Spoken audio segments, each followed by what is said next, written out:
Tudo aconteceu no Upper West Side de Manhattan, em um prédio na rua 75 Oeste, a apenas um quarteirão do Central Park. Estamos falando de 2 filhos de uma mesma família. O caso causou choque até mesmo nos investigadores mais experientes. Isso aconteceu no dia 25 de outubro de 2012, em um edifício residencial de 10 andares. Uma mulher chamada Charlotte estava no elevador com 2 crianças que moravam naquele prédio e a babá delas. Eu disse para a menina como ela era linda e ela me deu um sorriso tão sincero, lembrava Charlotte. Naquele momento, tudo parecia absolutamente normal. As crianças estavam tranquilas e a babá não dava nenhum sinal de preocupação. Mas menos de uma hora depois, por volta das 5:30 da tarde, Charlotte entrou novamente no elevador e ouviu um som vindo de cima, que mais tarde descreveu como um grito primitivo. Foi algo verdadeiramente assustador, algo que ela nunca tinha ouvido antes. Ao sair no andar, viu uma mulher na escada em estado de pânico. Os gritos também foram ouvidos por outros vizinhos que correram para entender o que estava acontecendo. Nesse momento, Marina Cream tinha levado sua filha de 3 anos, Inês, carinhosamente chamada de Nessie, para a aula de natação. Seus outros 2 filhos, Lúcia, de 6 anos, e Léo, de 2, tinham ficado em casa com a babá. Yoselin Ortega, de 50 anos. Marina pretendia encontrar Yoselin mais tarde, mas ela não respondia às mensagens. "Onde você está? Cadê a Lulu?" escreveu ela, mas nenhuma resposta veio. Marina começou a se preocupar. Quando voltou para casa com Nessie, percebeu que o apartamento estava escuro e estranhamente silencioso. Ela desceu para perguntar ao porteiro se eles tinham saído. Ele respondeu que ninguém tinha deixado o prédio. Então Marina subiu novamente e começou a verificar os cômodos. A bolsa da filha e o carrinho de bebê ainda estavam no lugar. De mãos dadas com Nessie, ela foi de quarto em quarto até chegar ao banheiro. Debaixo da porta saía luz. O que ela viu em seguida mudou sua vida para sempre. As crianças estavam lá. A situação era extremamente delicada, com sinais claros de luta. Yoselin também estava presente. Elas se olharam. Nesse momento, a mulher subitamente pegou uma faca e se feriu várias vezes. A vizinha do andar, Rima Starr, lembrava de ter escutado gritos e palavras que indicavam que algo terrível havia acontecido. O porteiro, Glenn Ludy, chamou os serviços de emergência imediatamente.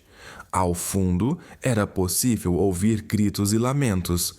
Quando a polícia chegou ao local, encontrou Marina em estado de choque. Ela chorava enquanto segurava sua filha mais nova nos braços. Um dos vizinhos a descreveu como tomada pelo desespero. A cena que os socorristas encontraram parecia um pesadelo. No chão e nas paredes do banheiro havia sinais do que tinha acontecido, espalhados por todo lado. 2 facas foram encontradas, uma na pia e outra no corredor. Enquanto o prédio era tomado por policiais e socorristas, o marido de Marina, Kevin, voltava para casa. Ele tinha acabado de chegar de uma viagem a trabalho. Kevin era executivo na CNBC Digital e vinha do aeroporto John F. Kennedy, sem imaginar o que o aguardava em casa. Ao chegar, foi recebido por 2 policiais à paisana. Eles mostraram para ele uma mensagem de voz deixada por Marina. Nela, só se ouviam gritos. Depois contaram para ele o que havia acontecido. Kevin e Marina Cream eram um casal da Califórnia, com 37 e 36 anos. Começaram a vida em São Francisco e depois se mudaram para Nova York. Marina trabalhava como professora de educação infantil, tendo se formado em artes visuais e feito mestrado em educação. Quando se tornou mãe, decidiu se dedicar integralmente aos filhos e deixou o emprego. Para lidar com a rotina e os cuidados, eles contrataram uma ajudante, Jocelyn Ortega, de 50 anos. Ela já trabalhava com a família há 2 anos. Naquele dia, foi levada de maca para fora do apartamento. Seu estado era grave. A mulher foi levada com urgência para o hospital, pois, segundo os médicos, os ferimentos que ela tinha não pareciam acidentais. Enquanto isso, pessoas começaram a se reunir em frente ao prédio no Upper West Side. Um memorial improvisado surgiu. Vizinhos e pessoas que passavam deixavam flores e velas. Todos ficaram profundamente abalados com o que aconteceu. Marina e a filha mais nova foram levadas cobertas por um lençol branco para protegê-las dos flashes das câmeras. Mais tarde, ela também foi levada ao hospital. Estava em estado de choque.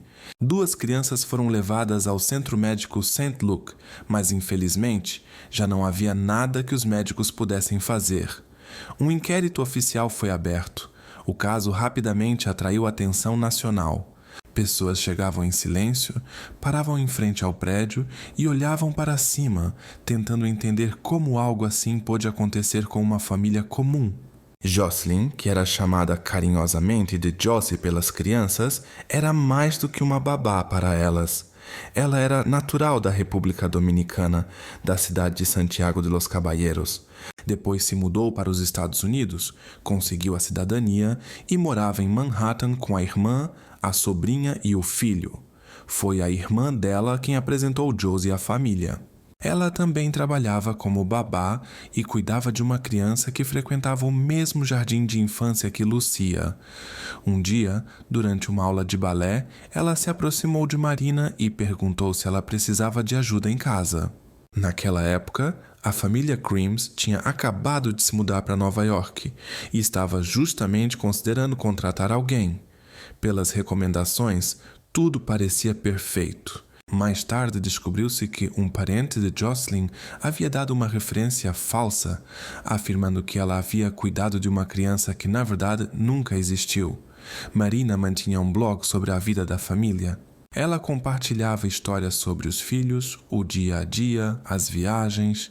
Ficava claro ali como Josie tinha se tornado parte daquele universo. Em fevereiro de 2012, alguns meses antes da tragédia, a família viajou para a República Dominicana. Passaram 9 dias no país natal de Jocelyn, parte do tempo na casa da irmã dela em Santiago e o restante num apart-hotel em Las Terrenas, um destino muito procurado pela elite local. Foi maravilhoso, escreveu Marina em 18 de fevereiro. Conhecemos a família da Josie, pessoas incríveis. A Dominicana é um país fascinante. E pelos posts dela, dava para ver. Marina e Kevin eram completamente apaixonados pelos filhos. Toda a vida deles girava em torno da família. No dia 30 de setembro, Marina publicou uma foto do filho e comentou que ele havia acabado de completar 2 anos. Um dos momentos mais gostosos do meu dia é quando levo as meninas para a escola e fico por 3 horas só com o Lito. Sei que parece meio piegas, mas eu sou apaixonada por esse menino, escreveu ela. Enquanto isso, investigadores tentavam entender o que poderia ter acontecido na casa de uma família de Nova York, onde a cuidadora das crianças teve um comportamento extremamente preocupante. Tudo aconteceu no banheiro. Foi lá que ela foi encontrada em estado gravíssimo, com ferimentos na região do pescoço. O vizinho Herbert Klein lembra que ouviu um grito. Ela chorava muito, repetia: "Como eu vou viver agora? Acabou tudo. Eu não tenho mais filhos." Já era tarde quando a polícia retirou a mãe com o único filho que restava. Para protegê-los, usaram um lençol por cima. A babá de 50 anos sobreviveu. Os ferimentos, embora sérios, não atingiram áreas vitais. Ela foi levada ao hospital, onde os médicos a colocaram em coma induzido. Quando acordou 2 dias depois, não conseguia falar. Precisou se comunicar por gestos e escrevendo letra por letra. Os braços estavam presos à cama. Uma das primeiras frases que conseguiu escrever foi: "Eu tinha que fazer tudo. Era babá, mas esperavam que eu também limpasse a casa. Pedi pelo menos 5 horas por semana pagas à parte só para a limpeza." Depois disso, os investigadores começaram a analisar a história pessoal dela, tentando entender o que poderia ter influenciado seu comportamento. Alguns meses antes, Jocelyn trouxe seu filho de 17 anos da República Dominicana para Nova York com a esperança de matriculá-lo em uma escola particular. O primeiro ano seria pago pelo irmão dela, mas depois ela teria que se virar sozinha. Segundo fontes próximas, o relacionamento com o ex-marido era tranquilo e ele ficou em choque com tudo o que aconteceu, dizendo que não fazia ideia do que ela poderia estar passando. A sobrinha de Jocelyn também se mostrou surpresa. Ela era completamente dedicada às crianças. Não entendo o que pode ter feito ela mudar assim, mas ultimamente minha tia estava estranha, parecia sempre muito tensa. Um dos vizinhos contou que tinha visto a babá só algumas vezes. Segundo ele, ela mal conversava e parecia distante. Outros diziam que Jocelyn parecia exausta, aflita, como se estivesse com medo de alguma coisa. Recentemente, ela teve que voltar para o bairro do Harlem depois de perder o lugar onde morava no Bronx. Para conseguir pagar as contas, chegou a vender objetos pessoais.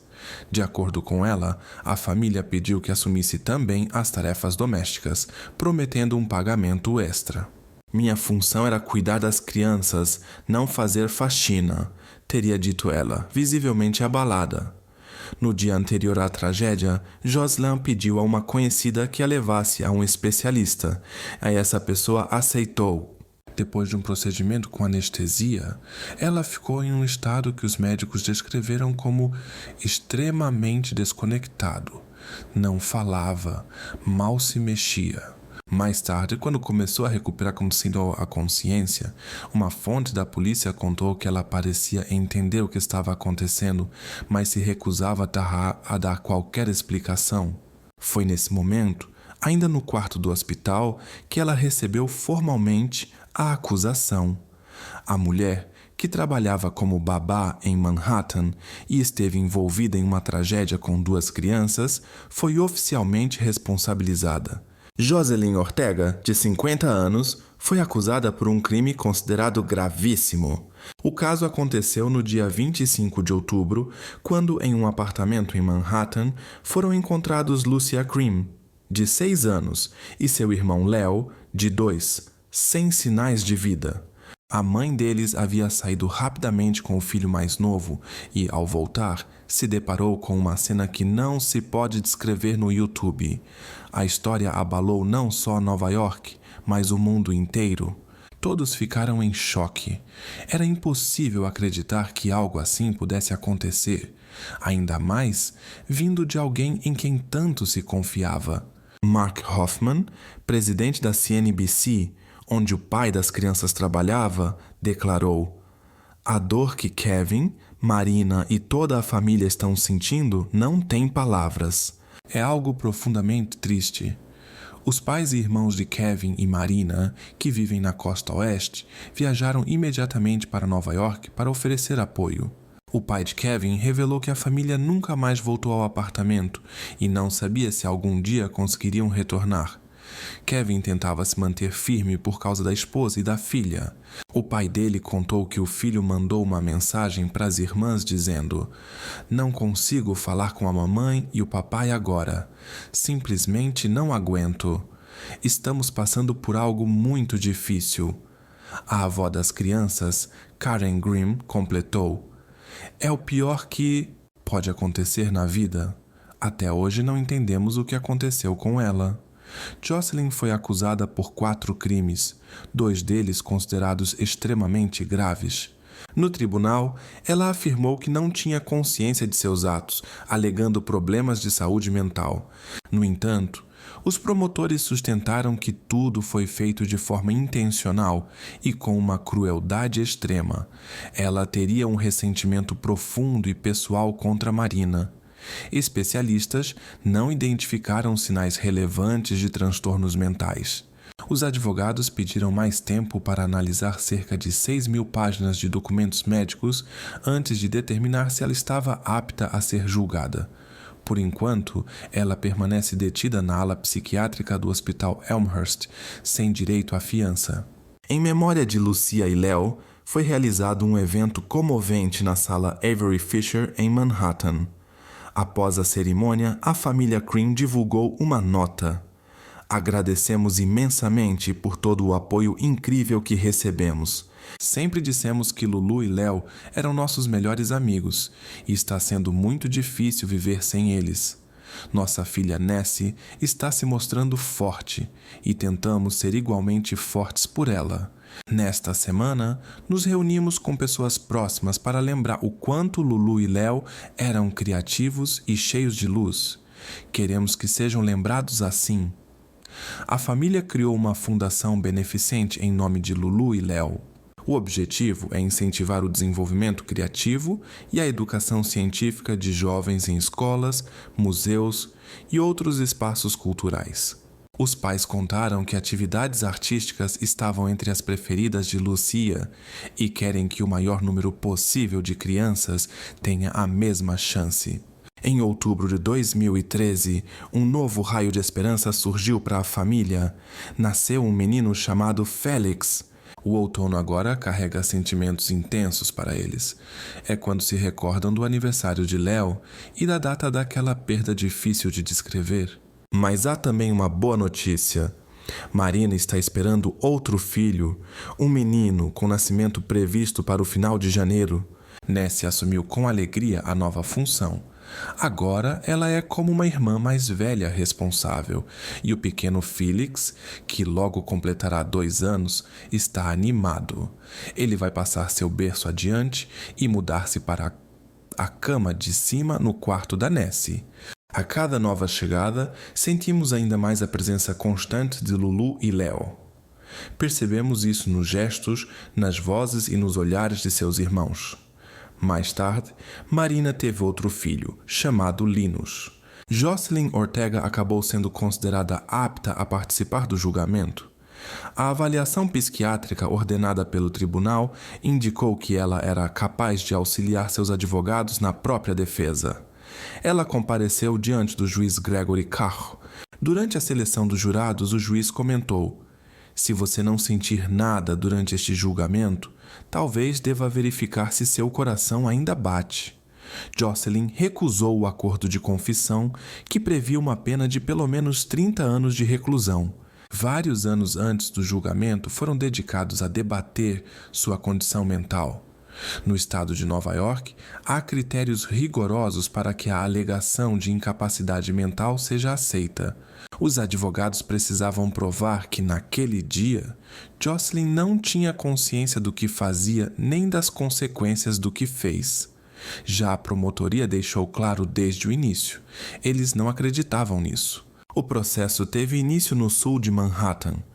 Tratava-se do julgamento de uma babá acusada de envolvimento em um acontecimento trágico com 2 crianças sob seus cuidados. Segundo a acusação, em 2012, algo inimaginável teria ocorrido em um apartamento no Upper West Side.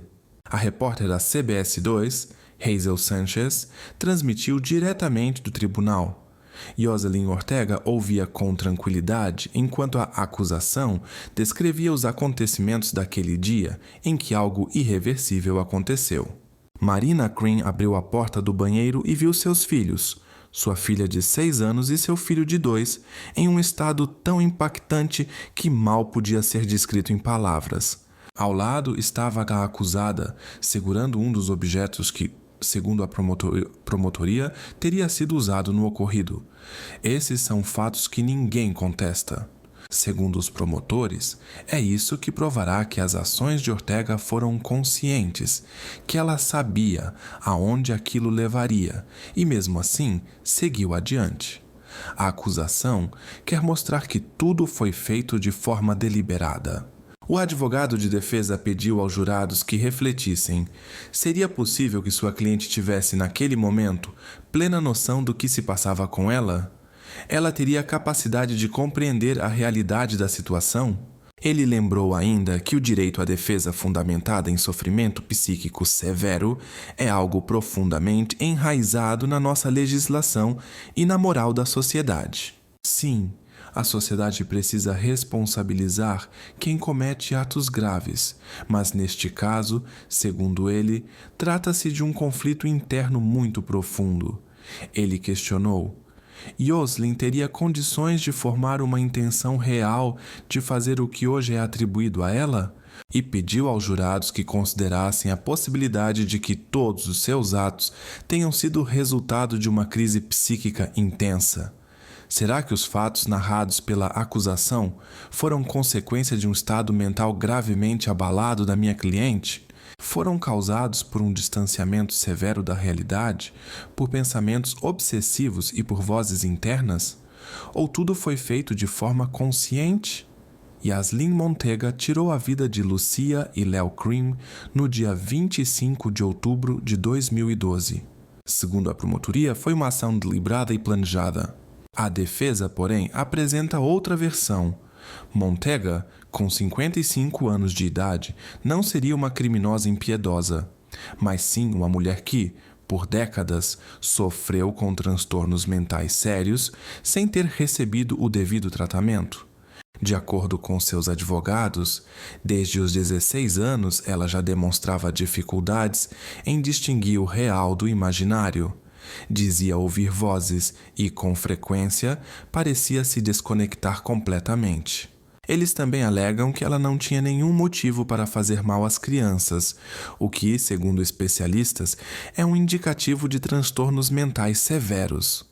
A promotoria, por outro lado, afirma que Montega agiu de forma consciente, movida por ressentimento contra a família Crane, acreditando que exigiam demais dela. A promotora assistente Courtney Groves declarou que a mulher teria pego previamente 2 facas na cozinha e seguido até o banheiro, onde tudo aconteceu. Ela acrescentou: houve tentativa de silenciar os gritos. Segundo Groves, Lucia compreendia o que estava acontecendo e lutou com todas as forças, como indicam os diversos sinais de resistência. Foi algo tão impactante que os primeiros socorristas, ao chegarem, inicialmente acharam que a situação era ainda pior do que realmente foi. Léo, o menino, estava completamente coberto de sangue. O policial que o retirou da água temeu que ele escorregasse de suas mãos. Para a acusação, tudo foi cuidadosamente planejado. Yaslin teria escolhido um momento em que sabia que não seria interrompida. Curiosamente, pouco antes do ocorrido, ela havia tido uma consulta com um psicólogo, a primeira em 30 anos. Segundo o promotor, nessa sessão ela relatou ansiedade, estresse e um sentimento de desmoronamento interno. O próprio especialista, Dr. Thomas Caffrey, também testemunhou em tribunal. Ele confirmou que Yaslin expressou sofrimento emocional e culpa, mas, em sua avaliação, ela não parecia representar perigo nem para si mesma nem para os outros. Ele também afirmou que não percebeu nela sinais claros de delírios ou alucinações. Uma das pessoas que prestaram depoimento no tribunal foi Marina Cream, mãe das crianças. Ela nem precisou esperar pelas perguntas.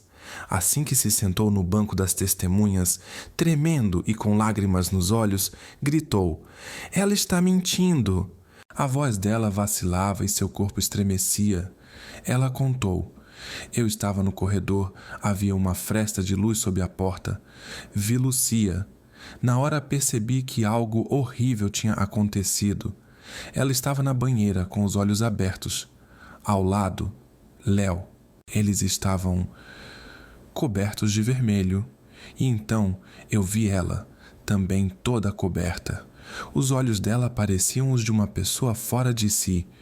Tudo o que Marina conseguiu dizer a Yoslin naquele momento foi: 'Eu te odeio.'" Segundo os promotores, a jovem tentou resistir até o fim. Ela entendeu o que estava acontecendo e lutou para sobreviver. Essa resistência acabou resultando em dezenas de ferimentos. A mãe, devastada, mais tarde diria: "Ela tirou de mim meus melhores amigos." E quando Marina saiu da sala do tribunal, lançou para Yoslin: "Você é repugnante." Quando a defesa perguntou a Marina o que ela havia dito à polícia logo após o ocorrido, a mulher respondeu com firmeza: "Eu não me lembro. Eu estava em completo desespero." Ela também contou que, algumas semanas antes da tragédia, notou que a babá a olhava com um olhar frio e assustador, como se estivesse cheia de rancor. Vimos os jurados saírem da sala com os olhos marejados após ouvirem o depoimento emocionante de Marina Cream. A acusada, Yoselyn Ortega, permaneceu o tempo todo com uma expressão inalterada. O segundo dia de audiência sobre o caso da babá do Upper West Side foi especialmente pesado. Desta vez, as emoções deram lugar à indignação. A mulher está sendo acusada pela tragédia que tirou a vida de 2 pequenos sob seus cuidados. Hoje, a mãe das crianças, Marina Cream, voltou a depor. Ela não escondeu o que sentia e, em certo momento, dirigiu-se diretamente à ex-babá, chamando-a de maldade em pessoa. O repórter Rob Nelson traz os detalhes. Encerrando 2 dias de depoimentos carregados de dor, Marina não aguentou. Voltou a lançar acusações contra Ortega, gritando: "Você é o mal! Tirem-me daqui!" E saiu da sala em estado de profundo abalo. Para os jurados, tudo isso foi uma verdadeira provação.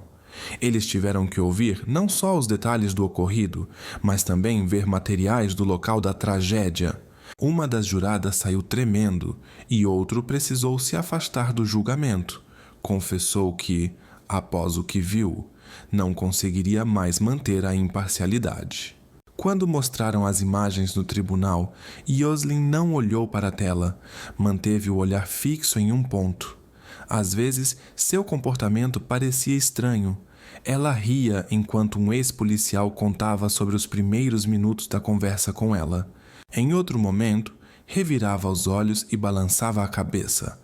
A defesa alegou que, desde muito jovem, Yoselyn enfrentava dificuldades emocionais sérias, mas em vez de procurar ajuda médica, recorria apenas à fé. Mais tarde, em conversa com uma psiquiatra, contou que sentia uma presença negativa dentro de si e ouvia vozes que a levavam a ideias perturbadoras. Problemas de saúde mental nem sempre se manifestam como tosse ou mancar, disse a defesa. Às vezes, eles se aproximam de forma silenciosa e permanecem escondidos por muito tempo. Já a promotoria discordou dessa versão. Segundo eles, o comportamento de Yoselyn naquele dia demonstrava outra coisa. Ela sabia exatamente o que fazia. Por exemplo, deixou o celular em casa e pendurou alguns documentos na maçaneta da porta do apartamento. Tudo indicava que ela havia planejado cada passo e estava pronta para desaparecer. Os promotores sustentaram que o plano dela incluía não só o que aconteceu com as crianças, mas também a intenção de fazer algo contra si mesma. O filho de Yoselyn depôs no tribunal e chamou o que aconteceu de um acidente infeliz. "Você disse acidente?" questionou o promotor. "Infelizmente, eles não estão mais conosco", respondeu ele. Acrescentou que, naquele dia, não viu nada de assustador na mãe, embora tenha notado que ela parecia bastante abatida. Ela lhe deu um beijo de despedida e o mandou para a escola como de costume. Mais tarde naquela noite, ele recebeu uma ligação do telefone dela, na qual uma voz masculina disse: "Preciso de ajuda." E logo em seguida a ligação caiu. O telefone nunca foi encontrado e o número foi desativado pouco depois.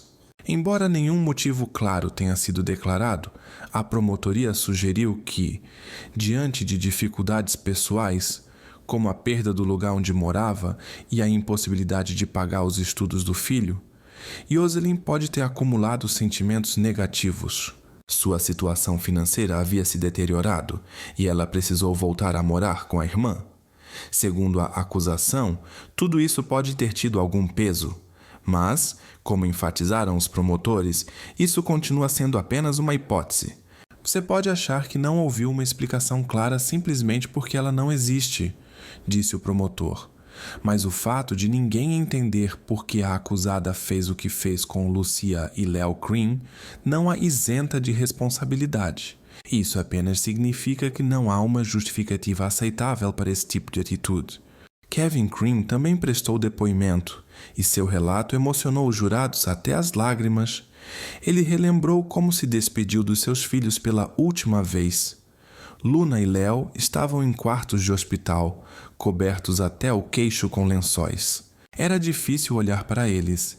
Estavam muito pálidos, com um leve tom azulado. Mas a pele permanecia lisa e os cílios longos e bonitos. Kevin se ajoelhou, os beijou e se despediu. Com o rosto tomado pela dor e repulsa, sentou-se no banco do tribunal, a poucos metros de Yoselin Ortega, a mulher a quem um dia confiou o que tinha de mais precioso. A advogada de defesa afirmou que Ortega, de 55 anos, sofria de um transtorno psicológico grave, ouvia vozes e estava sob influência de forças externas. No entanto, durante o julgamento, foi exibido um vídeo onde ela dizia claramente que nunca viu nem ouviu nada sobrenatural. Você se lembra de ter dito a ela que sentia como se estivesse sendo controlada por alguém? Perguntou o promotor. De acordo com a acusação, o motivo pode ter sido um ressentimento guardado contra a família Crean, especialmente contra Marina, mãe das crianças, que supostamente sobrecarregava Ortega com tarefas. Naquele dia, Marina Crean não estava presente no tribunal. No dia seguinte, os jurados já deveriam se reunir para deliberar. O julgamento durou 2 meses, chamou a atenção de todo o país. Todos aguardavam com o coração apertado. E então, após 2 dias de discussão, o veredicto foi anunciado. Hoje, os jurados declararam a babá culpada por ter causado algo irreversível a 2 crianças que estavam sob seus cuidados. Yoselin Ortega foi considerada culpada em 4 acusações, 2 delas de natureza especialmente grave. Ortega mal se moveu enquanto o veredicto era lido. Apenas uma vez enxugou discretamente uma lágrima. Kevin Crean estava sentado na primeira fileira. Ao seu lado, jurados suplentes que já haviam sido liberados, mas retornaram para ouvir a decisão. Era evidente o quanto aquilo foi difícil para quem teve que decidir. Desde o início não estávamos em consenso, admitiu um dos jurados. Até o último momento houve dúvidas, mas no fim, acredito que posso falar por todos. Temos convicção da nossa decisão. Foi incrivelmente difícil. Tentamos ser o mais honestos e imparciais possível. A escolha foi dura. Em certo momento houve discussões e lágrimas, mas estamos certos de que analisamos tudo com o devido cuidado. Após o veredito, Kevin escreveu nas redes sociais que abraçou o maior número de jurados que conseguiu. Ele agradeceu a todos por terem passado por um verdadeiro inferno ao ouvir todos aqueles detalhes. Esse julgamento foi extremamente difícil para nós, ele admitiu, mas ao mesmo tempo nos lembrou porque amamos Nova York. É a cidade que Lúcia e Léo adoravam. Restava agora apenas a última etapa, o anúncio da sentença. Bom dia, meritíssimo. Começou a audiência. A ré tirou a vida de 2 crianças e fez isso de forma consciente. Ela agiu sabendo exatamente o que aquilo causaria.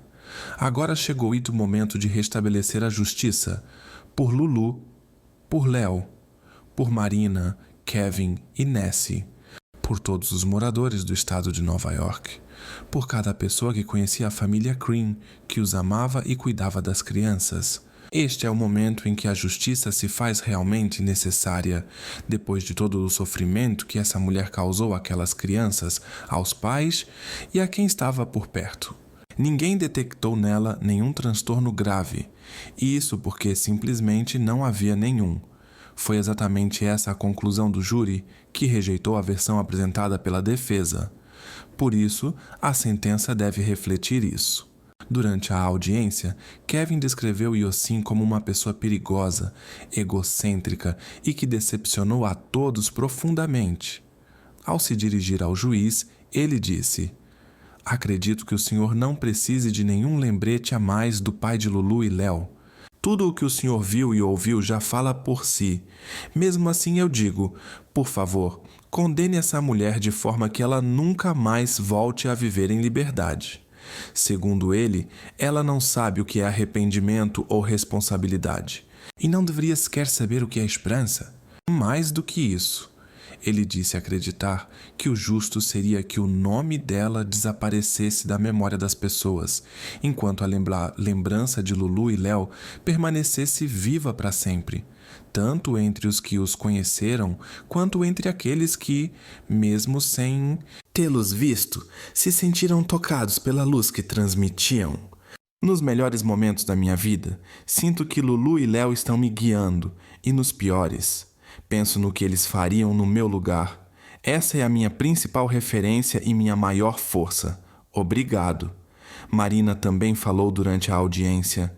Ela declarou: minha família e eu, nós criamos, nós construímos. A acusada pode achar que destruiu Lulu e Léo, mas mesmo nisso ela fracassou. Lulu e Léo são forças poderosas.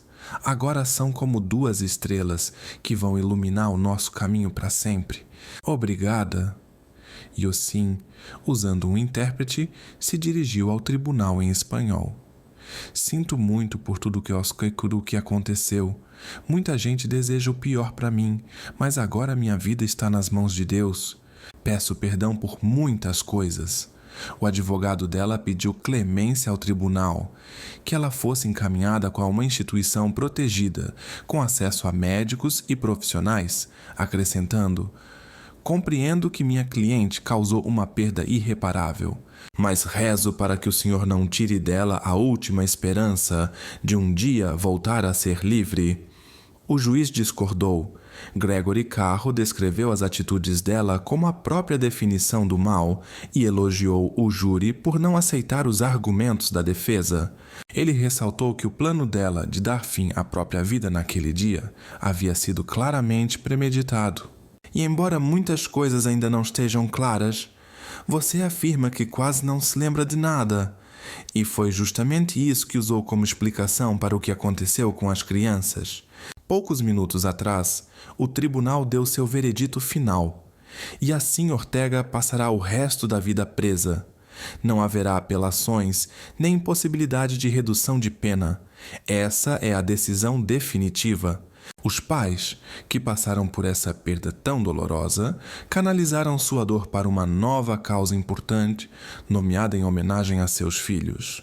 Eles iniciaram uma luta pela aprovação de uma lei que torne crime fornecer recomendações falsas ao se candidatar para trabalhar com cuidados infantis. A família declarou apoio oficial a essa iniciativa. Segundo eles, qualquer pessoa que deseje atuar nessa área precisa ser honesta e transparente. Mentir sobre isso pode trazer consequências muito graves. Fomos enganados e iludidos por pessoas próximas da acusada. E até hoje, ninguém entre eles enfrentou nenhuma consequência pelo que aconteceu, disseram os pais. Toda criança merece ter por perto alguém atencioso e confiável. E ninguém deve acreditar que pode esconder informações quando o assunto é a segurança dos pequenos. Encontrar palavras para encerrar uma história assim é quase impossível. O que aconteceu naquele apartamento, em outubro de 2012, deixou marcas que nem mesmo a imaginação mais sombria conseguiria descrever.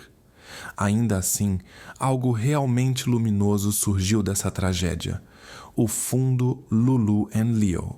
Sua criação virou símbolo da força, da resiliência e da bondade de Marina e Kevin Cram. A forma corajosa e digna com que eles enfrentaram tudo isso é um exemplo para todos nós.